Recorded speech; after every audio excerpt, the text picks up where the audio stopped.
আসসালামু আলাইকুম রাসেল ভাই ও প্রিয় শ্রোতা বন্ধুরা, কেমন আছেন আপনারা? আশা করি আল্লাহর রহমতে আপনারা সবাই খুব ভালো আছেন এবং সুস্থ আছেন। আমিও ভালো আছি আলহামদুলিল্লাহ। আমি আপনাদের সবার পছন্দের শো ভূত.com এর মডারেটর এবং একনিষ্ঠ ভক্ত মোহাম্মদ সাবিত আলম লিখছি ময়মনসিংহ থেকে।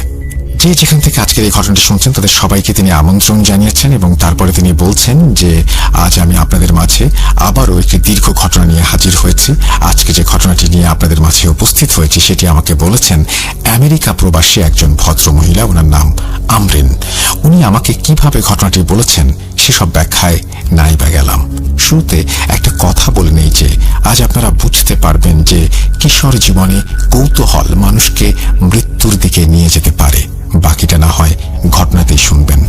আসুন শুরু করা যাক। আমরিনাপুর ঘটনাটি আমি ওনার ভাষাতেই আপনাদের মাঝে উপস্থাপন করছি এবং অনিচ্ছাকৃত ভুল ত্রুটির জন্য রাসেল ভাই ও আপনাদের কাছে ক্ষমা চেয়ে নিচ্ছি। দয়া করে ঘটনাটি শোনার আগে আপনারা আল্লাহর নাম নিতে পারেন। বলছেন আমরিন আপু। আমার নাম আমরিন। আমি একজন আমেরিকা প্রবাসী। জন্মের কয়েক বছর পরেই আমি আমার আব্বু আম্মুর সাথে আমেরিকার পার্মানেন্ট রেসিডেন্ট হিসেবে আমেরিকায় বসবাস করতে শুরু করি। আজ আমি যে ঘটনাটি আপনাদেরকে বলতে এসেছি সেটি আমার সাথে হাই স্কুলে থাকাকালীন ঘটেছিল। আমার আসল নাম আমরিন, এখন এখানে সবাই আমাকে অ্যাম্পি বলে ডাকে। আসলে আমরা তিনজন মেয়ের একটি গ্রুপ ছিলাম, যেখানে শুধু আমি একাই মুসলিম ছিলাম আর বাকি দুই বন্ধু ছিল খ্রিস্টান। কিন্তু আমাদের তিনজনের ধর্মের সাথে দূর দূর পর্যন্ত কোনো সম্পর্ক ছিল না, অর্থাৎ আমরা কেউই সেভাবে ধর্ম পালন করতাম না। আমরা জীবনের যে কোনো পরিস্থিতিকেই খুব হালকাভাবে ভাবতাম, সবকিছু নিয়ে মজা করতাম, তাই লাইফে কোনো কিছু সিরিয়াসলি নিতাম না। কিন্তু হয়তো কুদরতের পরিকল্পনা কিছুটা অন্যরকমই ছিল, আর এই কুদরত হয়তো আমাদের কিছু শেখাতেও চেয়েছিল। এই কারণেই আমাদের সাথে এমন একটি ঘটনা ঘটল যা আমাদের জীবনকেই বদলে দিল। এই ঘটনাটা তোমাকে বলার কারণ এই যে যদি এখনো আমাদের মাঝে কিছু মানুষ এই দুনিয়ায় থাকে, তারা যেন এই গল্প থেকে কিছুটা হলেও শিক্ষা নিতে পারে। যেমন আগে বলছিলাম, তখন আমরা হাই স্কুলে পড়তাম। যখন আমাদের কোনো একটা উৎসব হতো বা স্পেশাল কোনো ইভেন্ট আসতো, এমনকি কলেজের কোনো ইভেন্টও হতো, তখন আমরা তিনজনই সেখানে অংশগ্রহণ করতাম। এক মাস আগে থেকে এই প্রস্তুতি এবং কস্টিউম বানানো শুরু করে দিতাম। বলতে পারো যে আমরা প্রতিটি উৎসবকে মন থেকে উপভোগ করতাম। এটা সেই সময়ের ঘটনা যখন হ্যালোউইন প্রায় চলেই এসেছিল। আমরা হ্যালোউইনের জন্য বেশ ফ্যান্সি এবং ভয়ানক টাইপের কস্টিউমও বানিয়েছিলাম, খুবই আনন্দের সাথে। এখন হ্যালোউইনের জন্য যদি কোনো ম্যাজিক ট্রিক্স পাওয়া যায় পারফর্ম করার জন্য, তাহলে হ্যালোউইন আমাদের খুবই ভালো কাটতো। আর এই কারণেই আমরা এমন কিছু সন্ধানে ছিলাম যেখান থেকে আমরা এসব ট্রিক্স শিখে নিতে পারবো, যেন হ্যালোউইন ডেতে আমরা ছোট বড় সবার সাথে সেই ট্রিক্সগুলো দেখিয়ে অনেক মজা করতে পারি। আমরা তিনজন তখন অপ্রাপ্ত বয়স্ক ছিলাম বিধায় আমাদের কম্পিউটার ব্যবহার করা একেবারেই নিষেধ ছিল। আমাদের কাছে মোবাইল ছিল, কিন্তু সেই মোবাইল ছিল শুধুমাত্র কল করার মতো আর কল রিসিভ করার মতো, অর্থাৎ আমাদের ফোনে কোনো ইন্টারনেট ছিল না। ইন্টারনেট তখন এমনভাবে এতটা অ্যাভেলেবলও ছিল না। এই কারণে যদি কোনো কিছু সম্পর্কে তথ্য জানতে হতো, তাহলে একমাত্র জায়গা ছিল লাইব্রেরি। এসব কারণে আমরা ভাবলাম আমরা একটা লাইব্রেরিতে যাব। আমরা লাইব্রেরিতে গেলাম এবং লাইব্রেরিয়ানের কাছে যখন ম্যাজিক ট্রিক্সের বইয়ের সম্পর্কে জিজ্ঞেস করলাম, তখন আমি ঠিক জানি না যে লাইব্রেরিয়ান কি ইচ্ছে করেই আমাদের কথার কোনো পাত্তা দিলেন না, নাকি উনি আমাদের কথা বুঝতে পারলেন না। কিছুক্ষণ ভেবে আমাদের লাইব্রেরির একটা ঠিকানা দিলেন, যা আমাদের শহর থেকে বেশ দূরে, অর্থাৎ অন্য একটি লাইব্রেরি। স্কুল থেকে ছুটি নিয়ে আমরা তিনজন বিকেলের দিকে সেই লাইব্রেরি থেকে রওনা দিলাম। আর যখন আমরা সেখানে পৌঁছালাম, তখন দেখলাম যে লাইব্রেরিটি খুবই নির্জন একটি জায়গায়। একটা ছোট ঘরের মতো জায়গা বানানো ছিল, আর পাশে একটা ছোট লাইব্রেরি, যা দেখে মনে হচ্ছিল যে এখানে অনেকদিন যাবৎ কেউ আসে না। যখন আমরা ভেতরে গেলাম, তখন দেখলাম কাউন্টারে একজন খুব বৃদ্ধা মহিলা বসে আছেন। আমরা যখন তার কাছে জিজ্ঞেস করলাম যে ম্যাম, এখানে কি ম্যাজিক বিষয়ের কোনো বই আছে? আমাদের প্রশ্ন শুনে তিনি একটা সেকশনের দিকে ইশারা করলেন। আমরা যখন সেখানে পৌঁছালাম, তখন দেখলাম যে সেই সেকশনে বই ছিল অনেক, কিন্তু সবই ধুলোয় ঢাকা। বইগুলোর অবস্থা দেখে মনে হচ্ছিল না যে এই লাইব্রেরি কেউ যত্ন নেয় আর এখানে কেউ প্রতিদিন আসে।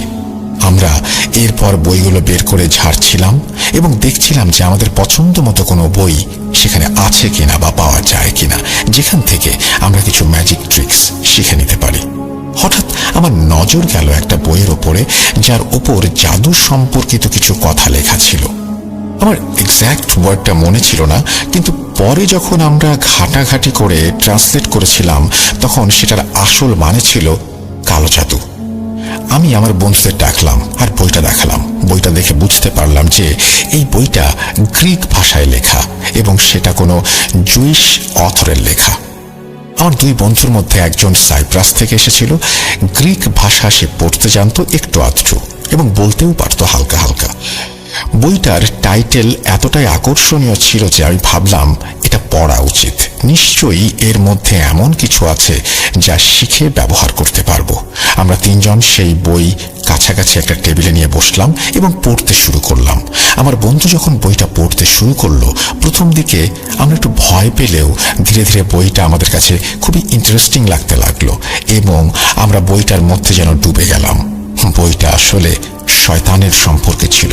বইয়ের কথাগুলো কিছুটা এমন ছিল কিভাবে আমরা শয়তানদের সাথে বন্ধুত্ব করতে পারি আর কিভাবে এই বন্ধুত্বের সুযোগ নিয়ে নিজের কাজ হাসিল করতে পারি। যত বেশি আমরা বইটা পড়ছিলাম তত বেশি আমাদের মধ্যে আগ্রহ যেন বেড়ে যাচ্ছিল আর মনে হচ্ছিল যে বইটাতে যাই লেখা আছে সেই অনুযায়ী জলদি আমল করা যাক আর শয়তানকে ডাকা যাক। আমরা এরপর বইটা নিয়ে কাউন্টারে গেলাম এবং যেই মহিলা সেখানে বসেছিলেন ওনাকে বললাম আমরা এই বইটি কিনতে চাই। কিছু জিদ ঝগড়ার পর তিনি সেটি বিক্রি করতে রাজি হলেন এবং আমরা সেই বই নিয়ে বাড়ি চলে এলাম। বইটার ভেতরে কিছু অদ্ভুত ধরনের লেখা ছিল। যে নিয়ম এই বইয়ে শয়তানকে ডাকার জন্য লেখা ছিল সেটাও ছিল অনেক ভয়ানক। হ্যালোইনের চ্যাপ্টারে গেলে আমরা দেখতে পেলাম যে এই সময়ে শয়তানকে ডাকার জন্য হ্যালোইন থেকে মাত্র 5 দিন আগে আমাদের কবরস্থানে যেতে হবে, আর সেই কবরস্থানের মাঝে যেই কবরটা থেকে নতুন কবর হবে, মানে যে মৃত ব্যক্তিটি সর্বশেষে দাফন করা হয়েছে তার কবরের কাছে বসে আমাদের ওই মন্ত্রগুলো পড়তে হবে আর ওই কাজটা আমাদের প্রতিদিনই করতে হবে যতদিন পর্যন্ত এই হ্যালোইন না আসে। এখন সাধারণ মানুষ এসব বিষয় শুনলে হয়তো স্বাভাবিকভাবেই ভয় পাবে, কিন্তু আমরা তো ফ্যান্টাসিতে বসবাস করছিলাম। আমাদের জন্য এটা একটা নতুন অভিজ্ঞতা ছিল। আমরা ভাবতে শুরু করলাম, দেখি এই কবরস্থানে কাজ করে আসলে হয় কি, সেই শয়তানটা কেমন হবে আর কিভাবে তাকে দিয়ে আমরা আমাদের কাজ করাতে পারবো। আমরা তখনও জানতাম না যে আমাদের কোনো মুসিবত আসতে যাচ্ছে। যাই হোক, হ্যালোইন প্রতি বছর 31 অক্টোবর হয়। আমার আজও মনে আছে আমরা যখন ক্যালেন্ডার দেখছিলাম তখন 24 অক্টোবর। এখন যেহেতু আমাদের কাজটা হ্যালোইনের 5 দিন আগে শুরু করতে হবে, সেই হিসেবে এই আমল আমাদের 26 অক্টোবর থেকে শুরু করতে হবে। আমরা তিনজন মিলে ওই 2 দিনে সেই মন্ত্রগুলো মুখস্থ করলাম। সেই বইতে তাদের অভিজ্ঞতা লেখা ছিল, যারা এই আমল করেছিলেন তারা কিভাবে শয়তানের সাহায্যে কতটা শক্তিশালী হয়ে গিয়েছিলেন। এসব পড়ে অদ্ভুত একটা উত্তেজনা অনুভব করলাম। একটা ফ্যান্টাসির আবির্ভাব হলো আমাদের ভেতর। যদিও মাত্র 2 দিন বাকি ছিল, তবুও আমরা যেন আর অপেক্ষা করতে পারছিলাম না। আমরা সবাই মিলে নজরদারিও করছিলাম যে কবরস্থানে কোনো নতুন জানাজা আসে কিনা। কাকতালীয় বিষয় এটা ছিল যে সেদিন আমাদের রাত 12টায় কাজ শুরু করতে হতো এবং দুপুরে আমরা কবরস্থানে গিয়ে একটা জায়গা খুঁজছিলাম যেখানে রাতের বেলায় আমরা কাজে বসবো। ঠিক তখনই একটা নতুন জানাজা এলো কবরের জন্য। কবর হয়ে গেলে আমরা সেখানে কিছু চিহ্ন রেখে বাড়ি চলে এলাম। সেদিন সন্ধ্যায় আমরা তিনজনে একে অপরের নাম করে বাড়ি থেকে বের হলাম প্ল্যান করে। আমরা বাসায় বললাম যে আমাদের বন্ধুর বাড়ি যাচ্ছি। আমার এক বান্ধবী বলল আমি তার বাড়িতে যাচ্ছি। আরেকজন আমার বাসায় আসার নাম করে বের হয়। আমরা প্রায়ই একে অপরের বাড়িতে এভাবে রাত কাটিয়ে আসতাম, তাই আমাদের পরিবারের কেউ এটা নিয়ে কোনো আপত্তি করলো না। আমরা সন্ধ্যা 6টায় বের হলাম। পিৎজার দোকানে আড্ডা দিয়ে সময় কাটিয়ে রওনা দেবার প্ল্যান আমাদের। খাওয়া দাওয়া শেষ করে আমরা কবরস্থানের দিকে চলতে শুরু করলাম। যখন আমরা কবরস্থানের ভেতরে প্রবেশ করলাম তখন বেশ ভালোই শীত ছিল, যার কারণে পরিবেশটা বেশ গা শিরশিরে ছিল। কবরস্থানটা ছিল অনেক পুরনো ধরনের, যেখানে অনেক পুরনো কবর ছিল আশেপাশে। আমরা সেই কবরগুলো পেরিয়ে সেই জায়গায় পৌঁছালাম যেখানে দুপুরে চিহ্ন রেখে এসেছিলাম। কবরস্থানটা শহর থেকে একটু বাইরে ছিল, তাই সেখানে বিশেষ কেউ ছিল না। সেখানে শুধু ঘন অন্ধকার ও নীরবতা ছিল। এতটাই নিস্তব্ধ ছিল, ঝিঝি পোকার আওয়াজও যেন শোনা যাচ্ছিল না। মনে হচ্ছিল যেন আমরা কবরস্থানে ঢুকতেই সবকিছু চুপ হয়ে গেল। এখন রাত 12টা। আমরা একা মেয়েরা কবরস্থানের মাঝখানে দাঁড়িয়ে সেই চিহ্ন দেয়া কবরের আশেপাশে জায়গাটা একটু পরিষ্কার করলাম। এরপর সেখানে একটি চাদর বিছিয়ে বসে পড়লাম। তারপর আমরা সেই মন্ত্র পড়া শুরু করলাম, যা এই বই থেকে আমরা মুখস্থ করেছি। কিছুক্ষণ পর আমাদের মনে হলো যেন কেউ আমাদের পেছনে এসে দাঁড়িয়ে গেছে। এটা কেবল আমাদের মনের ভুল ছিল না, কারণ আমরা তখন 3 জন একসাথে ব্যাপারটা অনুভব করেছিলাম। এরপর পেছনে ফিরে দেখলাম যে কেউ আছে কিনা। যাই হোক, সেদিন যাতে আমাদের সাথে বিশেষ কিছু হয়নি। আমাদের মোটামুটি ভোর পর্যন্ত মন্ত্র পড়ার কাজটা করতে হলো, যতক্ষণ না আকাশে আলো ছড়ায়। যখনই আকাশে আলো ছড়ালো, আমরা সেখান থেকে জিনিসপত্র তুলে নিয়ে বাড়ি ফিরে এলাম। দ্বিতীয় রাত যখন আমি বাসা থেকে বের হতে যাচ্ছিলাম, তখন আমার আম্মু বললেন যে, আমরিন, তুমি তো কালই গিয়েছিলে ফ্রেন্ডের বাসায়, আজ আবার কেন যাচ্ছ? আমি বললাম, আম্মু, আমাদের কম্বাইন্ড স্টাডি করতে হবে, সামনে পরীক্ষা, তাই আগামী 4-5 দিন এভাবে কম্বাইন্ড স্টাডির জন্য ফ্রেন্ডের বাসায় যেতে হবে। এরপর আম্মু আমাকে যাওয়ার অনুমতি দিয়ে দিলেন। আমরা 3 জন সময় মতো সেই কবরটার কাছে গিয়ে বসে পড়লাম এবং সেই মন্ত্র পড়তে শুরু করলাম। আমাদের পড়ার 1 ঘন্টা হয়ে গেছে। এই সময়ে মনে হলো যেন কেউ আমার নাম ধরে ডাকছে। এবারও আমরা 3 জন পেছনে ফিরে তাকালাম। আমি ভাবলাম হয়তো আমাদের বন্ধুরাও আমার নাম শুনেছে, কিন্তু ওরা বলল যে না, আমরা তোমার নাম শুনিনি আমরিন, বরং কেউ আমাদের নাম ধরে ডাকছিল। এটা খুবই অদ্ভুত ছিল, কারণ আমরা 3 জন আলাদা আলাদা আওয়াজ শুনেছিলাম এবং সবাইকে নিজেদের নাম ধরে ডাকা হচ্ছিল। আমরা সত্যিই খুব সাহসী মেয়ে ছিলাম, তাই এসব ছোটখাটো জিনিস নিয়ে আমরা ভয় পেতাম না। এই কারণেই আমরা এই সময়ে এখানে কবরস্থানে বসেছিলাম, নইলে কোনো স্বাভাবিক মানুষ এই সময়ে এভাবে এখানে বসে থাকার কথা চিন্তাও করতে পারে না। সেই রাতে আমাদের কানেও অদ্ভুত সব আওয়াজ আসতে থাকলো। মনে হচ্ছিল কেউ আমাদের নাম ধরে ডাকছে, কিন্তু আমরা সেদিকে তখনও পাত্তা দিচ্ছিলাম না। তৃতীয় রাতে আমাদের এমন অনুভূতি হচ্ছিল যেন আমাদের চারপাশে কেউ উপস্থিত আছে। কখনো ডান দিক থেকে, আবার কখনো বাম দিক থেকে তাদের উপস্থিতি টের পাওয়া যাচ্ছিল। চতুর্থ রাত যখন আমরা সেই কবরস্থানে বসে আমাদের কাজ শুরু করলাম, তখন আমার এক বন্ধু প্রথমে একটা চিৎকার দিল। আমি তার কাছে গিয়ে জিজ্ঞেস করলাম কি হয়েছে, কারণ ইতোমধ্যে পরিবেশটা বেশ ভয়ঙ্কর হয়ে উঠেছিল। 3-4 দিন আগে আমরা ছিলাম নির্ভয়ে, কিন্তু এখন আস্তে আস্তে আমাদের ভয় লাগতে শুরু করেছে। আমার বন্ধু ভয় নিয়ে আমার প্রশ্নের উত্তরে যা বলল, কেউ তাকে স্পর্শ করে মাটির দিকে ছুঁড়ে ফেলে দিয়েছে। সেদিন আমরা এতটাই ভয় পেয়ে গিয়েছিলাম যে আর সেখানে বসে থাকার সাহস হচ্ছিল না আমাদের। এরপর আমরা দ্রুত সেখান থেকে উঠে বাড়ি ফিরে আসি। পরের দিন আমরা আলোচনা করতে লাগলাম যে এখন আমাদের ঠিক কি করা উচিত। আজ 5ম দিন, তাই আজ আমাদের সেই কাজটি সম্পন্ন করা উচিত, কারণ সেই বইয়ের মধ্যে এমন কিছু লেখা ছিল না যে যদি কেউ কাজটি শেষ করতে না পারে তাহলে কি করতে হবে। তাই আমরা ঠিক করলাম, যেহেতু আজ 5ম দিন, আমরা এতদিন কাজটা করেছি, সেহেতু আজ রাতটাও আমরা কাজটা শেষ করে তারপরে বাড়ি ফিরব। হতে পারে যে আজ কাজ শেষ করার পর আমাদের কাছেও সেই শক্তিগুলো এসে পড়ল। রাত হয়ে গেল। আমরা ঠিক সময়ে সেই জায়গায় পৌঁছে আবার কাজে বসে পড়লাম, কিন্তু সেদিন রাতে আমাদের বেশ ভয় কাজ করছিল। আমরা আতঙ্কিত চোখে চারপাশ দেখছিলাম। ভয়ে ভয়ে আমরা ধীরে ধীরে সেই মন্ত্রগুলো পড়ছিলাম, আর পড়া শুরু করার সাথে সাথেই মনে হচ্ছিল যেন কবরস্থানে ভূমিকম্প শুরু হয়ে গেছে। আমাদের কানের চারপাশ থেকে ভয়ানক এবং অদ্ভুত সব আওয়াজ ভেসে আসছিল। মনে হচ্ছিল অনেকগুলো বেড়াল যেন একসাথে করুণ স্বরে ডাকছে। ভয়ে আমরা 3 জনই সেই ঠান্ডা পরিবেশে ঘামতে শুরু করেছিলাম। তারপর আমার এক বান্ধবী নিঃশব্দে আমার হাতে হাত রাখলো এবং আমাকে একটা দিকে ইশারা করলো কিছু দেখানোর জন্য। যখন আমি সেই দিকে তাকালাম তখন সেখানে চারপাশে শুধু বিড়াল আর বিড়াল। কিছু কালো বিড়াল কবরের সিলিং এর ওপরে বসে আছে, আর কিছু বিড়াল কবরের ওপরে। আমার মনে হচ্ছিল যে প্রায় 20-30টা বিড়াল ছিল সেখানে। আমরা সবাই অবাক হয়েছিলাম যে এতগুলো বিড়াল যদি এই কবরস্থানে ছিল তাহলে আগে কেন আমাদের চোখে পড়েনি। আমাদের সামনে থাকা কবরগুলো থেকে কিছু অদ্ভুত আওয়াজ আসছিল, মনে হচ্ছিল যেন মাটি কাঁপছে, আবারও ভূমিকম্প শুরু হয়েছে। তারপর সেই বিড়ালগুলো কবর থেকে আর সিলিং থেকে নামতে লাগলো আর আমাদের দিকে আসতে লাগলো। প্রথমে যে আওয়াজটা বিড়ালগুলোর মুখে কান্নার আওয়াজ বলে মনে হচ্ছিল, এখন তাদের মুখ থেকে কেমন গর্জনের আওয়াজ পেতে শুরু করেছি আমরা। তাদের ভাব আক্রমণাত্মক। ভয়ে আমাদের তিনজনের শরীর কাঁপতে শুরু করেছে। আমরা আমাদের বান্ধবীদের একে অন্যকে বললাম, এখান থেকে পালাই চল।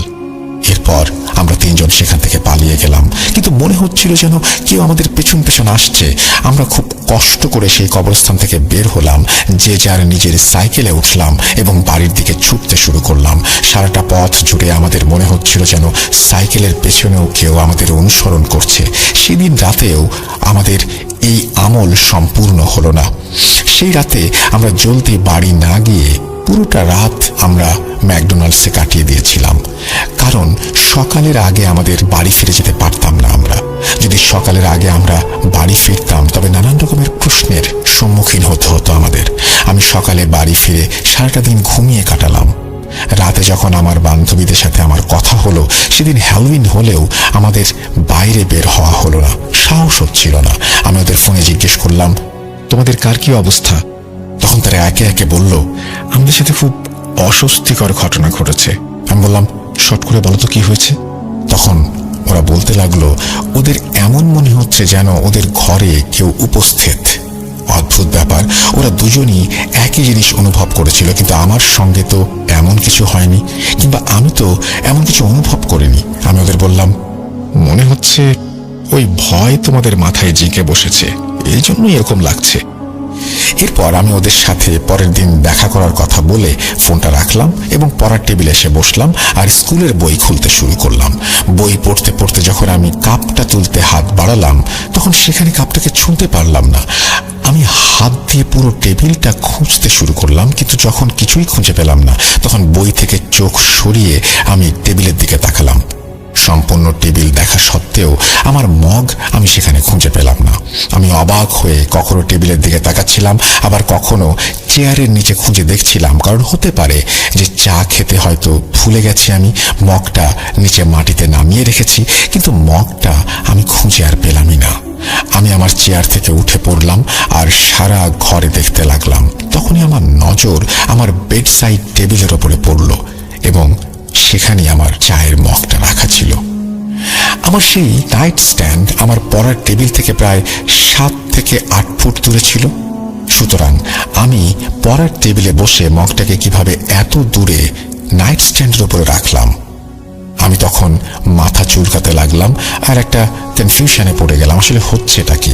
ঠিক সেই সময় আমার মনে হলো যে যেখানে মগটা রাখা আছে সেখান থেকে কেউ হেঁটে আসছে আমার দিকে, আর আমার সামনে দিয়ে হেঁটে চলেও যাচ্ছে।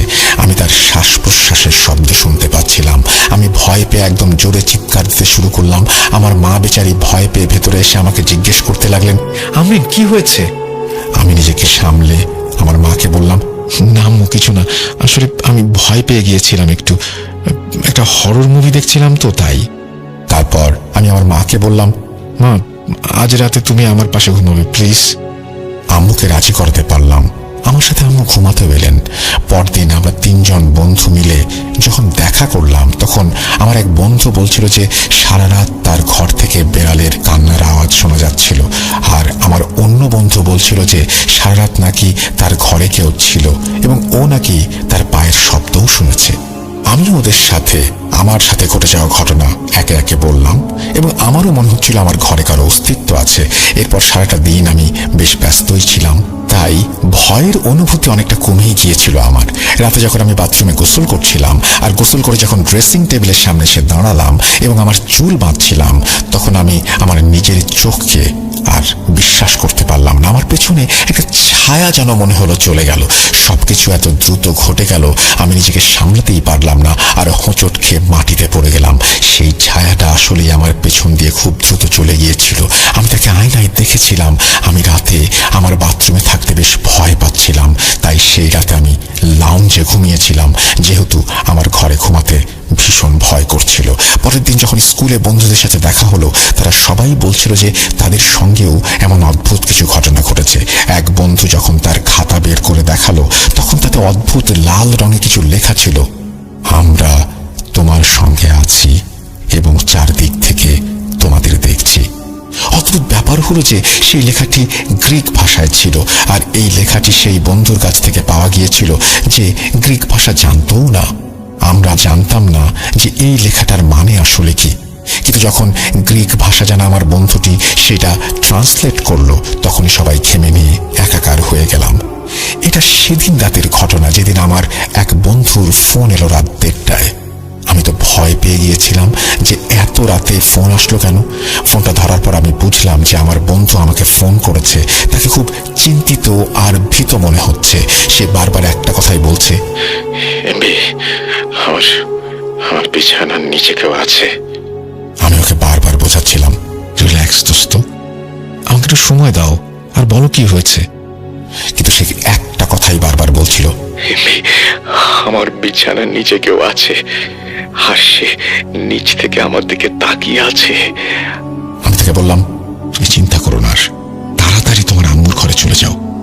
আমার বন্ধুর শেষ কথাগুলো আজও মনে আছে। সে বলেছিল, ঠিক আছে এমবি, আমি আমার আম্মুর ঘরে যাচ্ছি, তুমি চিন্তা করো না, তুমি ঘুমিয়ে পড়ো। আমি তখন আবারও গভীর ঘুমে চলে গিয়েছিলাম। সে কলটা কাটতেই আমি আসলে ঘুমিয়ে পড়েছিলাম। পরদিন যখন আমরা স্কুলে গেলাম, আমার এক বন্ধু স্কুলে এসেছিল, কিন্তু ওই দ্বিতীয় বন্ধু যে আমাকে রাতে ফোন করেছিল সে আসেনি। আমরা দুজন মিলে ভাবলাম যে ক্লাস শেষ হওয়ার পর আমরা ওর বাড়িতে গিয়ে খোঁজ নেব এবং জানবো রাতে কি হয়েছিল ওর সাথে। ছুটির পর যখন আমরা তার বাড়িতে পৌঁছালাম, তখন তার ছোট ভাই বলল যে সে হাসপাতালে আছে এবং ওর আম্মু ওর সঙ্গে আছে। আমরা হাসপাতালে পৌঁছানোর পর তার আম্মুর সাথে দেখা হলে আন্টির কথা শুনে আমাদের পায়ের তলা থেকে মাটি সরে গেল। আমাদের সেই বন্ধু নাকি কোমায় ছিল। আমরা ওর মায়ের কাছে জানতে চাইলাম, আন্টি আসলে কি হয়েছে? সে তো একদম সুস্থ ছিল। আন্টি বললেন, এমবি, আমি তো কিছু জানি না। আমি সকালে ওকে ঘুম থেকে তুলতে গিয়েছিলাম, তখন দেখি ও বিছানায় বেহুঁশ হয়ে পড়ে আছে। হাসপাতালে নিয়ে আসার পর জানতে পারলাম যে ও কোমায় চলে গেছে। এসব শুনে আমরা যখন হাসপাতাল থেকে ফিরছিলাম, তখন আমাদের চোখে মুখে আতঙ্কে ছাপ ছিল। আমার বন্ধু বলেছিল, এমবি, এই সব কিছু ওই শয়তান করছে। আমি তাকে সান্ত্বনা দেওয়ার চেষ্টা করেছিলাম, কিন্তু আমার ভেতর থেকে আমি নিজেও খুব ভীত হয়ে পড়েছিলাম। তারপর আমরা যে যার বাড়িতে চলে আসি। তখন রাত প্রায় 8টা বা 8:30। এখন আমি রাতে ভয়ে আমার বোনের ঘরে ঘুমাই, কিন্তু যখন পড়তে হতো বা ওয়াশরুমে যেতে হতো তখন আমার নিজের ঘরে চলে আসতাম। আমার পরীক্ষাও দরজায় করানোর ছিল, তাই আমি সেই সময় পড়াশোনা করছিলাম। হঠাৎ মনে হলো আমার আলমারির ভেতর থেকে যেন কেউ আমার নাম ধরে ডাকছে, আর সেই ভয়েসটা ছিল আমার সেই বন্ধুর যে কোমায় ছিল। বারবার সেই আওয়াজ আমার কানে আসছে, আমাকে বাঁচাও। এসব শুনে আমি তখনই উঠে পালানোর জন্য প্রস্তুত হচ্ছিলাম। ঠিক তখনই হঠাৎ বিছানার নিচ থেকে আবার সেই বেড়ালের কান্নার আওয়াজ শুনতে পেলাম। ভয় যেন এবার আমার সারা শরীরটাকে জড়িয়ে ধরল, আর আমি সেখানে অজ্ঞান হয়ে পড়লাম। সকালে যখন চেতনায় ফিরলাম, তখন দেখলাম মা খুব চিন্তিত হয়ে আমার পাশে দাঁড়িয়ে আছেন। তিনি বারবার আমাকে জিজ্ঞাসা করছিলেন, এমবি, সত্যি করে বলো, তোমাকে কিছুদিন ধরে খুবই চিন্তিত লাগছে কেন? তোমার জীবনে কি চলছে আসলে? আমি কাঁদতে কাঁদতে আম্মুকে সব বলে দিলাম, আর তিনি মাথায় হাত দিয়ে বসে পড়লেন আর আমাকে বললেন, এমবি, তুমি এটা কি করলা? এরপর আম্মু আমাকে দ্রুত একটা ইসলামিক সেন্টারে নিয়ে গেলেন। সেখানে যেতেই দেখলাম একজন মহিলা আগে থেকেই সেখানে দাঁড়িয়েছিলেন। তিনি সম্ভবত আমার আম্মার পরিচিত ছিলেন, কারণ তিনি আম্মাকে দেখেই জড়িয়ে ধরলেন। আম্মা ওনাকে বিস্তারিত সবকিছু খুলে বললেন এবং জানালেন যে এখন আমার সাথে অনেক অদ্ভুত অদ্ভুত ঘটনা ঘটছে। সেই মহিলা প্রথমে আমাকে অজুখানায় নিয়ে গেলেন এবং আমাকে নিজে অজু করালেন। সেদিন জীবনে প্রথমবারের মতো উঁচু করেছিলাম। তারপর তিনি আমাকে নামাজ পড়ার পদ্ধতি শেখালেন। আমি জীবনে প্রথমবারের মতো নামাজ পড়লাম। আমি নামাজে এতটাই প্রশান্তি পেলাম যা আগে কখনো পাইনি। আমি অনেকক্ষণ সিজদায় পড়েছিলাম। আমি এখন ঘটনাটা একটু ছোট করে বলবো, না হলে ঘটনাটি অনেক দীর্ঘ হয়ে যাবে। আমার বয়স এখন ৩৯ বছর। আমার সেই বন্ধু যিনি কোমায় ছিলেন, তিনি দুর্ভাগ্যবশত কোমায় থেকেই মারা গেলেন। আর অন্য বন্ধুর ব্যাপারে তো আমি আজ পর্যন্ত জানতেই পারলাম না যে তিনি কোথায় চলে গেছেন। কারণ যখন আমি ইসলামিক সেন্টারে এসেছিলাম তখন আমি ৪-৫ দিন সেখানে কাটিয়েছিলাম। আমার কারোর সঙ্গে কোনো যোগাযোগ ছিল না, এবং ৫ দিন পর যখন আমি আমার বন্ধুর সঙ্গে দেখা করতে গিয়েছিলাম তখন জানলাম সে তার ফুল ফ্যামিলি নিয়ে সাইপ্রাসে চলে গেছে। আমি ভাবতেই পারিনি যে আমাকে একটা বারের জন্য ও এ ব্যাপারটা জানাবে না, আমাদের মতো কোনো যোগাযোগ হবে না। জানি না তারপর কি হয়েছে ওর সাথে। আজ আমি ৩৯ বছর বয়সে এসেও একা আছি, না কোনো বিয়ে, না কোনো বন্ধু। এখনো আমি অনেক ঝামেলাতেই আছি। আজও আমার বন্ধুদের কণ্ঠস্বর আমার কানে ভাসে, আর মনে হয় যে একা ঘরে কেউ আমার নাম ধরে ডাকছে। কিন্তু আজ আমার মধ্যে সেই নুরানি এক শক্তি আছে যার কারণে আমি এসব কিছু সামলে নিতে পারি, এবং প্রতিনিয়ত সামলেও নিচ্ছি। এখন এই শয়তান আমার ওপর কিছু চাপিয়ে দিতে পারে না। আমি না পড়াশোনা করতে পারছিলাম, না কোনো চাকরি করতে পারছিলাম। এখন আমি শুধু ইসলামিক সেন্টারে মানুষের সেবা করেই আমার জীবন কাটাই। আমার ভাই বোনেরা একটু আধটু আর্থিকভাবে সাহায্য করে, আর তাদের মাধ্যমে আমার জীবন চলে। এটাও সত্যি যে আমি অনেক মনোরোগ বিশেষজ্ঞ দেখিয়েছি, অনেক ডাক্তারের কাছে চেক আপও করিয়েছি, মেডিসিনও খেয়েছি, কিন্তু কোনো কাজ হয়নি। আমি প্রায় ১ বছর ইসলামিক রুকাইয়া সেন্টারে ভর্তি ছিলাম, কিন্তু সেখান থেকেও কিছু হয়নি। এখন আমার কি মনে হয় জানেন? আমার মনে হয় যে আমি কুফরি কালাম পড়ে যে শয়তানকে ডাক দিয়েছিলাম, সেই শয়তান হয়তো ততক্ষণ পর্যন্ত আমার পিছু ছাড়বে না যতক্ষণ না পর্যন্ত মৃত্যু এসে আমাকে নিয়ে যাবে। আর সম্ভবত এটাই আমার শাস্তি। আসসালামু আলাইকুম।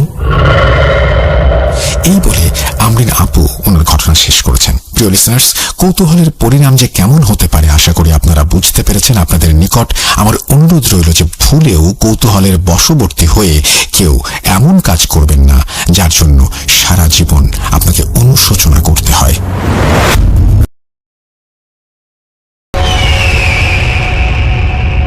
আমার ঘটনাটি আমি কলেজে পড়া অবস্থায় আমার সাথে ঘটে। আমি নিয়মিত বাকি ৮-১০টা সাধারণ মেয়েদের মতোই কলেজে যেতাম। বাকি সব মেয়েদের মতোই আমার জীবনটা ছিল সুন্দর, স্বাভাবিক, আর চোখে ছিল ভবিষ্যৎ নিয়ে একরাশ স্বপ্ন।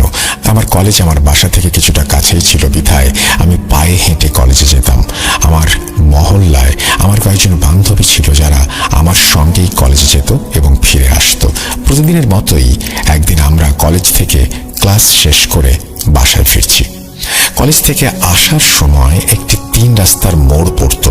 সেখানে আমি দূর থেকে একটা ছাগলকে শুয়ে থাকতে দেখি। তার দিকে নজর পড়তেই আমি খেয়াল করলাম তার মধ্যে কোনো নড়াচড়া নেই। দেখে মনে হচ্ছে সে মৃত, কিন্তু আমি ভাবলাম মানুষ কেন রাস্তার ওপর এভাবে মৃত পশুদের ফেলে রাখবে। যদিও আমি নিশ্চিত ছিলাম না ছাগলটি আসলেই মৃত নাকি তার শ্বাস প্রশ্বাস চলছে। আমি নিশ্চিত হওয়ার জন্য ছাগলটির কাছে গেলাম। তার মাথায় হাত দিয়ে আমি কিঞ্চিত নাড়াচাড়া করলাম। তার শরীর নিথরভাবেই পড়ে রইল। আমি তাকে বেশ জোরে একটা ধাক্কা দিলাম। আসলে আমার বরাবরই পশু পাখির জন্য মনে অনেক মায়া কাজ করে। আমার এক বান্ধবী আমাকে এই কাজে বাধা দিল এবং বলল, এখান থেকে চল। কার না কার ছাগল কিভাবে মরে গেছে আমরা জানি না, কোনো জটিল রোগে মরে গিয়ে থাকতে পারে, এর থেকে আমাদেরও রোগ হতে পারে। রাস্তায় পড়ে থাকা মৃত পশু এভাবে হাত দিয়ে ধরা ঠিক না। আমি আমার বান্ধবীর কথা উপেক্ষা করে আরো কিছুটা সময় ছাগলটিকে পরীক্ষা করলাম। আসলে যতক্ষণ পর্যন্ত কারো সাথে কিছু না হবে ততক্ষণ কেউ কারো কথা গ্রাহ্য করে না। আমার ক্ষেত্রেও এর ব্যতিক্রম হলো না। আমি নিশ্চিত হওয়ার পর ছাগলটাকে সাইডে ফেলে দিয়ে বাড়ি চলে এলাম। সেদিন রাত ১২টা-১টা হবে। সারাদিনের ধকল ছেড়ে ফেলবার জন্য আমি বেশ প্রশান্তিতে ঘুমাচ্ছিলাম। হঠাৎ করেই মনে হলো আমাদের বাসার গলি থেকে অনেকগুলো ছাগলের আওয়াজ আসছে। মনে হচ্ছে যেন অনেকগুলো ছাগল একসাথে ডাকছে। আমি অবাক হয়ে ভাবলাম আমাদের গলিতে হুট করে এত ছাগল আসবে কোত্থেকে। পরে চিন্তা করলাম হয়তো আশেপাশের বাড়ির কোনো ছাগল তারা কিনে নিয়ে এসেছে, তারাই আওয়াজ করছে। 7-5 না ভেবে আমি আবার ঘুমিয়ে পড়লাম, কিন্তু সারা রাত আমার ঘুম হলো না। বিরক্ত হয়ে আমি কানের ওপর বালিশ দিয়ে কোনো রকমের রাতটা পার করলাম। সকালে যখন ঘুম ভাঙলো তখন আমার শরীর কেন জানি না একটা অস্বস্তিতে ভরে গেছে। আমার গা বেশ গরম ছিল এবং মনে হচ্ছিল আমার জ্বর এসেছে। আমি সেদিন আর কলেজে গেলাম না। আম্মু আমাকে আরাম করতে বললেন। আমি এখানে কিছু তথ্য দিতে চাই, যা হয়তো আমার ঘটনার শুরুতে দেওয়া উচিত ছিল। আমার পরিবার বলতে আমার মা আর আমি। বাবার সাথে মায়ের ডিভোর্স হয়ে গেছে এই ঘটনার প্রায় 2 বছর আগে। আমার বাবা দ্বিতীয় বিয়ে করেন এবং তিনি তার দ্বিতীয় স্ত্রীর সাথে অন্য শহরে থাকেন। যাই হোক, দুপুরে খাবার খেয়ে আমি টিভি রুমে বসে টিভি দেখতে লাগলাম। হঠাৎ করেই আবার আমি সেই ছাগলের আওয়াজ শুনতে পেলাম। বাড়িতে তখন আমি একা। আমার মা একজন কলেজ শিক্ষিকা, তিনি আমার জন্য খাবার রান্না করেই কলেজে চলে গিয়েছেন। কাউকে এই আওয়াজের ব্যাপারে জিজ্ঞাসা করব তার কোনো উপায় নেই। আমি কান পেতে শুনতে চেষ্টা করলাম এই শব্দ কোথা থেকে আসছে। শব্দগুলো অনুসরণ করে কিছু দূর যাবার পর আমার মনে হলো এই শব্দ আমাদের বাড়ির পেছন দিক থেকে আসছে। আমি পেছনের গলিতে গিয়ে শব্দটা কোথা থেকে আসছে তা বোঝার চেষ্টা করলাম, কিন্তু অবাক করা ব্যাপার হচ্ছে আমার কানে এই শব্দটা আসছিল না। তবু আমি কিছুক্ষণ অপেক্ষা করে শব্দটা শোনার চেষ্টা করছিলাম।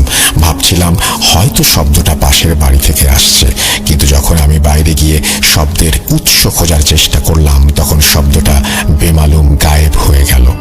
কিছুক্ষণ দাঁড়িয়ে থেকে আমি মনে মনে ভাবলাম হয়তো আমি ভুল শুনেছি। আমি আবার ভেতরে এসে নিজের মতো টিভি দেখতে লাগলাম।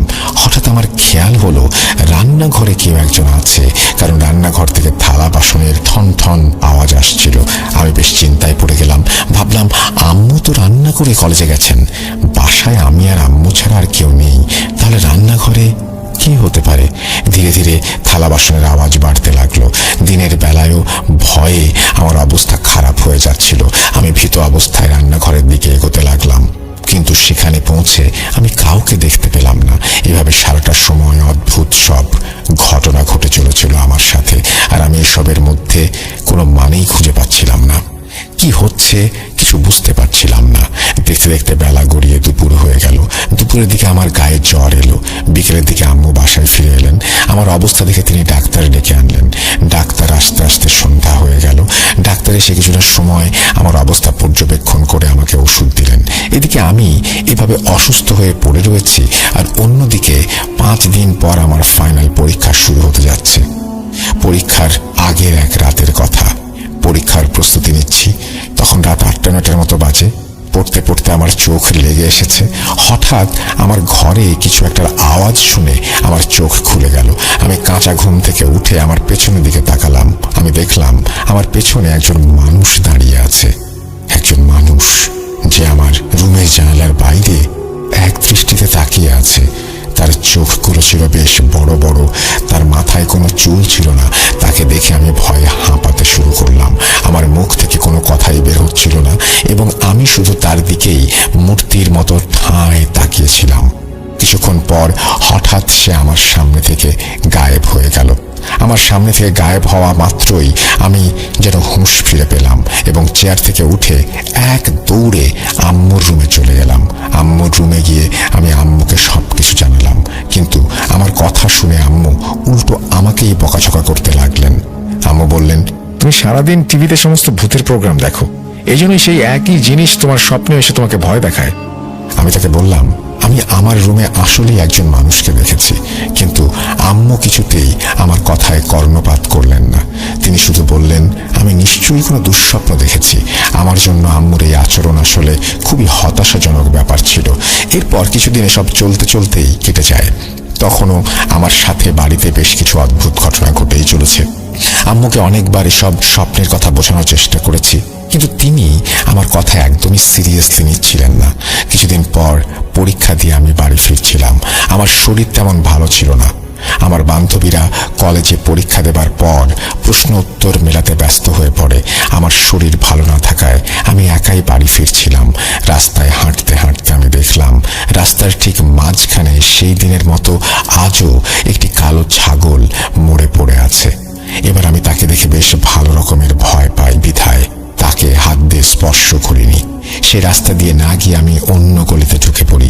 সেখান দিয়ে আমার বাসা যাওয়া যায়। এই গলির ভেতর দিয়ে যাবার সময় আমি আরো ভয়ঙ্কর কিছু দেখি। আমি দেখি এক মহিলা মৃত অবস্থায় গলির এক কোণে পড়ে আছে। তাকে দেখে আমার প্রচন্ড ভয় লাগে। আমি আমার জায়গায় দাঁড়িয়ে কাঁদতে শুরু করি। না, সেই কান্না শিশু বাচ্চাদের মতো ছিল না। আমি ভয়ে কান্না করছিলাম, কিন্তু আমার মুখ থেকে কোনো আওয়াজ বের হচ্ছিল না। আবার আমি সেই গলি দিয়ে না গিয়ে অন্য গলিতে ঢুকি।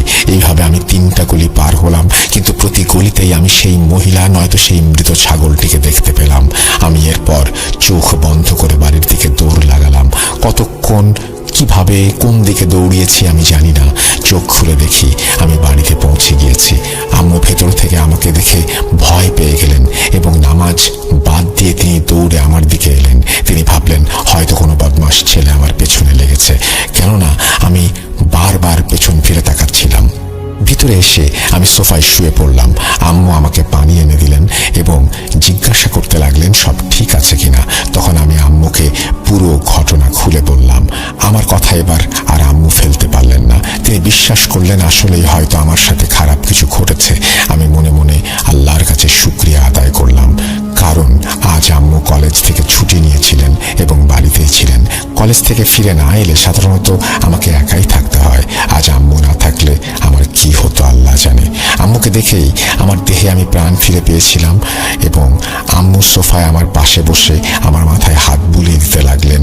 আমি সেখানেই ঘুমিয়ে পড়লাম আর মারাত্মক এক বাজে স্বপ্ন দেখে চিৎকার দিয়ে ঘুম থেকে উঠলাম। আম্মু আমার পাশেই ছিলেন। আমি তাকে জড়িয়ে ধরে অনেকক্ষণ কাঁদলাম। আম্মু কি হয়েছে জিজ্ঞাসা করলে আমি আম্মুকে শুধু আমার স্বপ্নের কথা জানালাম। আমি দেখলাম আমার আশেপাশে অনেক মানুষ, যাদের শরীর তো মানুষের মতো কিন্তু মাথাটা ছাগলের। তারা সবাই আমার উপর আক্রমণ করতে আমার দিকে তেড়ে আসছে। আমার দিকে এগোতে এগোতে তাদের চেহারা আরো বিভৎস হয়ে যায়। তাদের গলা থেকে ক্রমাগত তাজা রক্ত বের হচ্ছিল। দেখে মনে হচ্ছিল কেউ তাদের মাথা কেটে সেলাই করে সেই স্থানে ছাগলের মাথা বসিয়ে দিয়েছে। আমি আম্মুকে স্বপ্নের কথা বলার পরও আবার কাঁদতে শুরু করলাম। আমি আম্মুকে অনুরোধ করেছিলাম, আম্মু আমাকে আল্লাহর ওয়াস্তে এই সমস্যা থেকে মুক্তি দাও। সেদিন রাতে আম্মু আমার রুমেই ঘুমালেন। পরদিন আমার পরীক্ষা ছিল। আমার শরীর ভালো ছিল না এবং আমি সেই কারণে পরীক্ষা দিতে পারিনি। আমাকে পরীক্ষায় অনুপস্থিত দেখে আমার কয়েকজন বান্ধবী আমাকে দেখতে এলো। আমার অবস্থা দেখে তারা জিজ্ঞেস করলো, কিরে মরিয়ম, তুই আজ পরীক্ষা দিতে এলি না যে? তোকে এরকম শুকনো শুকনো লাগছে কেন? কি হয়েছে? আমি তাদেরকে শুরু থেকে শেষ পর্যন্ত সবকিছু খুলে বললাম। আমার এক বান্ধবী দীর্ঘশ্বাস ছেড়ে বলল, তোকে আমি সেদিনই বলেছিলাম রাস্তায় পড়ে থাকা কোনো জিনিস হাত দিস না, স্পেশালি মৃত কোনো জানোয়ার। এই কথাটা তোকে আমি এমনি এমনি বলিনি। আমার এক চাচা 3 রাস্তার মোড়ে পড়ে থাকা একটা লেবু হাত দিয়ে ধরেছিলেন। এরপর থেকেই তিনি সবার থেকে আলাদা হতে শুরু করেন। তার জীবনটা যেন কোথায় গিয়ে আটকে যায়। শেষমেশ তিনি মারা যান। তাকে অনেক কবিরাজ, হুজুর, পীর, ফকির দেখানো হয়েছিল, কিন্তু সবাই বলেছিল রাস্তায় সেই লেবুকেও জাদু করে রাখা হয়েছিল। সেই জাদুতে আমার চাচা আক্রান্ত হন এবং মারা যান। তার শরীরে খারাপ কিছুর অস্তিত্ব ছিল। আমি তার কাছে জানতে চাইলাম আসলে তার শরীরে কিসের উপস্থিতি ছিল। তখন আমার বান্ধবী বলল, শয়তান। তার শরীর শয়তানের কবজায় ছিল। চাচা কাউকে চিনতে পারতেন না। বেশিরভাগ সময় এমনই ঘটত। আর যখন চিনতে পারতেন তখন শুধু কান্না করতেন আর বলতেন, আমাকে বাঁচাও, ওরা আমাকে নিয়ে যাবে। আর আচার আচরণ একেবারেই পাল্টে যায়। মনে হচ্ছিল সে আর আগের ব্যক্তি নয়, দুজন আলাদা কোনো ব্যক্তি। এসবের পেছনে কালো জাদুকরদের কোনো না কোনো উদ্দেশ্য থাকে। তারা লেবু বা মৃত পশুর ওপর জাদু করে এবং সেসব রাস্তায় ফেলে রাখে যাতে শিকার ধরতে পারে। ঠিক যেভাবে বড়শির আগে টোপ লাগিয়ে মাছ ধরা হয়। আর যারা এই জাদু দ্বারা আক্রান্ত হয় তাদের জীবন সেই জাদুকরের হাতেই জিম্মি। আমার বান্ধবীর কথা শুনে আমারও মনে পড়ে গেল সেই মৃত ছাগল স্পর্শ করার কথা। ওইসব না বললে হয়তো আমি পুরো বিষয়টি বেমালুম ভুলেই যেতাম। অন্যদিকে আমার বান্ধবী যা বলল তা শুনে ভয়ে আমার শরীর থেকে আত্মা বের হয়ে যাওয়ার দশা। তাহলে কি আমার জীবনটাও কোনো জাদুকরের হাতে চলে গিয়েছে? আমি কিছুই বুঝতে পারছিলাম না। হিতাহিত জ্ঞান হয়তো আমি হারিয়ে ফেলেছিলাম। আমার কানে বারবার আমার বান্ধবীর কথাগুলো বাজছিল। আমার বিশ্বাস ছিল সত্যি আমার সাথে তার চাচার মতোই কিছু একটা ঘটেছে। আমি কখনো গোসল করতে গিয়ে, কখনো পড়তে গিয়ে বা কখনো খেতে গিয়ে আমার চারপাশে ছাগলের আওয়াজ পেতাম। আর এসব কারণে আমার পড়ালেখাও প্রচণ্ডভাবে ক্ষতিগ্রস্ত হচ্ছিল, পরীক্ষাগুলোও খারাপ হচ্ছিল, কারণ আমার পড়ার প্রতি কোনো মনোযোগই ছিল না। প্রতিটি সময় মনে হচ্ছিল কেউ হয়তো আমার উপরে নজর রাখছে। আমার জীবন অন্যের হাতে বন্দী। আমি ভয় পাচ্ছিলাম, প্রচণ্ড ভয়। একদিন দুপুরে আমি খাবার খাচ্ছিলাম, আম্মু কলেজে ছিলেন। হঠাৎ মনে হলো যেন বাড়ির পাশ থেকে অনেকগুলো ছাগলের আওয়াজ আসছে। আমি মনোযোগ দিয়ে সেই আওয়াজ শুনছিলাম। তারপর হঠাৎ দরজার লক খোলার আওয়াজ পেলাম। বাড়ির সব দরজা আপনা আপনি খুলে গেল, কিন্তু বাড়ির দরজা আমি নিজ হাতে ভেতর থেকে বন্ধ করেছিলাম, যা নিজ থেকে খোলা কোনোভাবেই সম্ভব নয়। দরজা খোলার আওয়াজ শুনে আমার হাত থেকে খাবারের প্লেট মেঝেতে পড়ে গেল। এসবের মধ্যেই আমার দিন কেটে যাচ্ছিল। আম্মু আমাকে নিয়ে অনেক চিন্তিত ছিলেন। তিনি আমাকে সাইকিয়াট্রিস্ট দেখান, কিন্তু কোনো লাভ হয় না। না ঘুমাতে ঘুমাতে আমার চোখের নিচে কালি পড়ে যায়। তখন আমাকে দেখে যে কারোরই মনে হতো আমি হয়তো অনেক বছর ধরে অসুস্থ। আমাকে ডাক্তারের কাছে নিয়ে গেলে ডাক্তার আমাকে নানা ধরনের ওষুধ দিতেন, কিন্তু সেগুলোর কোনো প্রভাব আমার উপরে পড়তো না, বরং দিন দিন আমার অবস্থা আরো খারাপ হয়ে যেত। একদিন আমি নিজের রুমে শুয়েছিলাম। সময়টা সম্ভবত দুপুরের সময়। আমি ঘুমানোর চেষ্টা করছিলাম। আম্মু কলেজে চলে গিয়েছিলেন। সেই বেচারি আর কতদিনই বা ছুটি নিতে পারেন। অনেকদিন ঘুম না হওয়ায় আমি সেদিন ঘুমিয়ে পড়ি। ঘুমোতে ঘুমোতে আমি অনুভব করলাম যেন আমার কোমরের ওপর অনেক ভারী একটা কিছু পড়েছে এবং আমি বিছানার তোষক ছিঁড়ে তার মধ্যে ঢুকে যাচ্ছি। আমি দেখতে পারছিলাম না আমার ওপরে কে বসে আছে। আমি প্রচণ্ড ব্যথায় উঠে বসি। বসা অবস্থায় অনুভূতিটা এমন ছিল যেন আমার কোমরের ওপরে অনেক ভারী কেউ বসে আছে। আমি খুব অস্বস্তি বোধ করছিলাম। মনে হচ্ছিল যেন আমার শরীর মাটির নিচে চলে যাচ্ছে আর আমার শ্বাস নিতে সমস্যা হচ্ছে। আমি প্রচণ্ড কষ্ট সহ্য করেছিলাম আর উঠে দাঁড়ানোর চেষ্টা করছিলাম, কিন্তু যে জিনিসটা আমার উপরে বসেছিল সেটা ক্রমাগত আমার উপর চাপ দিতেই থাকে। হঠাৎ করে আম্মুর গলার আওয়াজ শুনতে পাই। আম্মু কাউকে উদ্দেশ্য করে বললেন, কে তুই? আম্মুর এই কথা শোনার সাথে সাথে সেই চাপটা আমার উপর থেকে সরে গেল। আমি উঠে বসে তাকালাম, দেখলাম পেছনে আম্মু দাঁড়িয়ে আছেন। আম্মুকে দেখে আমি কাঁদতে কাঁদতে জড়িয়ে ধরলাম। আম্মু আমার মাথায় হাত রেখে আমাকে শান্ত করার চেষ্টা করছিলেন। আমি আম্মুর চেহারায় সে সময় ভয়ানক কিছু প্রত্যক্ষ করার পর কারো চেহারায় যে ভয়ের ছাপ পড়ে তা স্পষ্ট দেখেছি। আম্মুকে দেখে পরিষ্কার বোঝা যাচ্ছিল যেন তিনি খুবই অদ্ভুত একটি কিছু দেখেছেন, যার ব্যাপারে তার বিন্দুমাত্র কোনো ধারণাই নেই।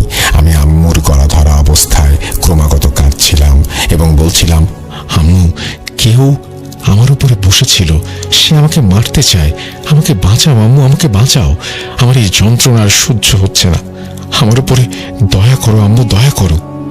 সেদিন আম্মু আমাকে তেমন কিছুই বলেননি, শুধু আমাকে নিজের রুমে নিয়ে গেলেন। তিনি আমার জন্য খুব চিন্তিত ছিলেন এবং আমার সমস্যা জানার জন্য নানা প্রকার প্রশ্ন করছিলেন। আমার জন্য আম্মুর সহানুভূতি দেখে সেদিন আমিও খুব কেঁদেছিলাম। আমি আম্মুকে প্রতিটি সমস্যার কথা তাৎক্ষণিকভাবে জানিয়েছিলাম, তাই নতুন করে আম্মুকে বলার কিছু ছিল না। আম্মু আমাকে সান্ত্বনা দিলেন এবং বললেন তিনি কারোর সাথে ব্যাপারে কথা বলবেন। তারপর আম্মু তার কলেজের কোনো পরিচিত একজন কলিগের সাথে এই বিষয়ে কথা বলেন। তবে আম্মু কার সাথে এ ব্যাপারে কথা বলেছিলেন তা আমি সঠিক জানি না। আম্মু যার সাথে এই ব্যাপারে কথা বলেন তিনি আম্মুকে একজন ফকিরের কথা বলেন, যিনি কিনা এসব জাদুটোনা ঘটিত সমস্যাগুলোর ব্যাপারে বিশেষজ্ঞ ছিলেন এবং তিনি নিজেও জাদুর কাজ করতেন।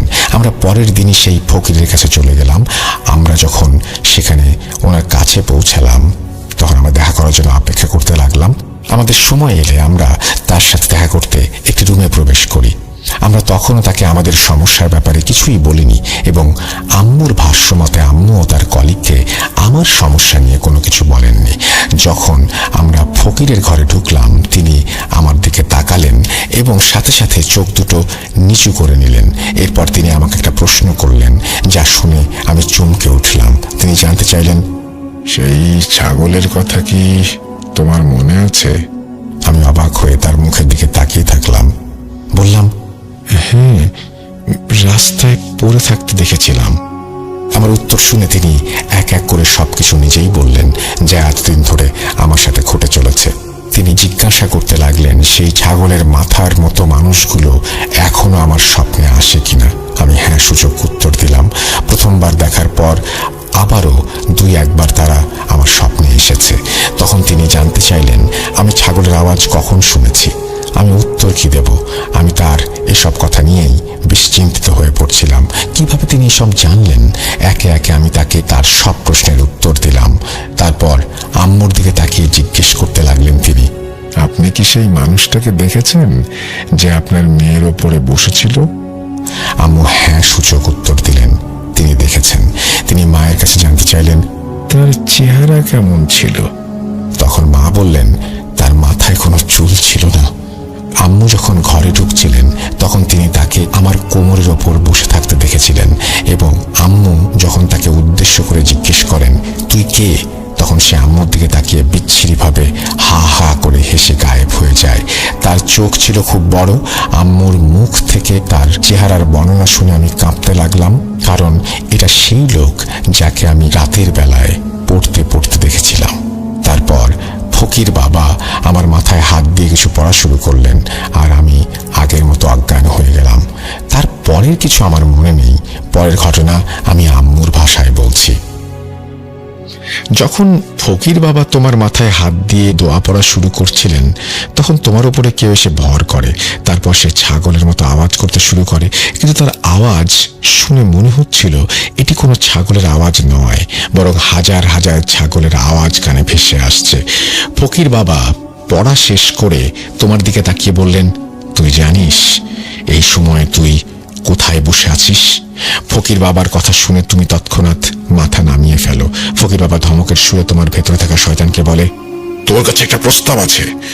যদি তুই এই মেয়ের কাছ থেকে না যেতে চাস তাহলে সেটা সম্ভব না। তুই জানিস আমি তোর কি হাল করতে পারি, আর যদি আমার গোলাম হয়ে থাকতে চাস তাহলে আমার কাছে চলে আয়, কিন্তু তুই লড়াইটা করার চেষ্টা করিস। তুই জানিস আমি তোর এবং তোর সেই মালিক জাদুকরের সাথে কি করতে পারি। ফকির বাবা এসব বলতে বলতে রুমের দরজা নিজেই খুলে দিলেন। মনে হচ্ছিল যেন কেউ বাইরে বেরিয়ে গেল। ফকির বাবা আবারও শয়তানকে হুমকি দিতে লাগলেন এবং তুমি শান্ত হতে শুরু করলে। আস্তে আস্তে তুমি জ্ঞান হারালে। পরে ফকির বাবা তোমাকে কিছু তাবিজ দিলেন আর পানি পরে তোমার মুখে ছেটালেন। তোমার জ্ঞান ফিরে এলে তিনি সেই পানি তোমাকে খাওয়ালেন। তখন তোমার শরীরের অবস্থা একটু ভালো হতে শুরু করেছে। ফকির বাবা তোমাকে জিজ্ঞেস করলেন তোমার কেমন অনুভব হচ্ছে। তুমি বললে তোমার ভেতর থেকে যেন সব কিছু বের হয়ে গিয়েছে, এখন তুমি ভালো বোধ করছো। এরপর ফকির বাবা আবার তোমার মাথায় হাত দিয়ে কিছু একটা পড়তে শুরু করলেন এবং শয়তানকে হাজির করলেন। সাথে সাথে কাউকে উদ্দেশ্য করে বললেন, এটাকে বন্দি করো। আমি অবাক হলাম, কারণ রুমে তুমি আর আমি আর ফকির বাবা ছাড়া কেউ নেই। তাহলে তিনি কাকে এই কথা বলছেন বন্দি করার জন্য? ফকির বাবা এই কথা বলার সাথে সাথেই রুমে যেন কাল বৈশাখী ঝড় বইতে শুরু করলো। কিছুক্ষণ এভাবেই চলল, তারপর সব শান্ত। আপনার মেয়ের ওপরে যে শয়তান ছিল তাকে আমি বন্দি করে ফেলেছি। এখন আমার কাজ সেই জাদুকরকে ধরা। তাকে ধরতে না পারলে আপনার মেয়ের সমস্যাগুলো পুরোপুরিভাবে দূর করা সম্ভব না। চিন্তা করবেন না, আপনার মেয়ে সেই জাদুকরকে দেখাবো খুব জলদি। তখনই আমি তার কৃতকর্মের জন্য তাকে শাস্তি দেব। এখন এগুলো যা আছে তার কোনো কিছুই আপনার মেয়ের মনে থাকবে না। তাকে আপনি পানি খাওয়ানোর সাথে সাথে সে সবকিছু ভুলে যাবে। এই ছিল আমার মায়ের ভাষ্য। এরপর কয়েকদিন আমি বাড়িতেই বিশ্রাম নিলাম, আর সেই বিশ্রামে আমার শরীর আবার আগের মতো হয়ে গেল। সব সমস্যা যেন কেটে যেতে শুরু করলো, কিন্তু আমি তখনও স্বপ্নে সেই ছাগলমুখী মানুষগুলোকে দেখতাম। এভাবেই কয়েকদিন কাটলো। একদিন আমি কলেজ থেকে ফেরার পথে এক ব্যক্তিকে দেখলাম। সে 3 রাস্তার মোড়ে একটি ছাগলের মৃতদেহ এনে সেখানে ফেলে রেখেছে। সাথে সাথে আমার ফকির বাবার কথা মনে পড়ল। আমি নিশ্চিত ছিলাম এটাই সেই জাদুকর যার জন্য আমার জীবন কিছুদিন আগেও নরকে পরিণত হয়েছিল। আমি ভয়ে জমে গিয়েছিলাম। হঠাৎ কাঁধে কারো হাতের স্পর্শ অনুভব করলাম। এক পরিচিত ব্যক্তি আমার কাঁধে হাত রেখে দাঁড়িয়ে আছেন। তার মুখে হাসি, তার চেহারা ছিল অসম্ভব রকমের সুন্দর। সে আমার দিকে হাসি দিয়ে বলল, বাড়ি চলে যান, এখানে থাকবেন না। আজ থেকে আপনার সব সমস্যার সমাধান হয়ে যাবে ইনশাল্লাহ। তিনি এই কথা বলার পর আমি আর পেছন ফিরে তাকাইনি, বাড়িতে সরাসরি চলে আসি। এরপর থেকে আমি এ ধরনের আর কোনো স্বপ্ন দেখিনি এবং আমার সাথে এরপর থেকে এই ধরনের কোনো সমস্যাও আর ঘটেনি। এখন আল্লাহর রহমতে অনেক ভালো আছি। আমার জন্য সবাই দোয়া করবেন। আল্লাহ হাফেজ। এই বলে মরিয়ম আপু তার ঘটনা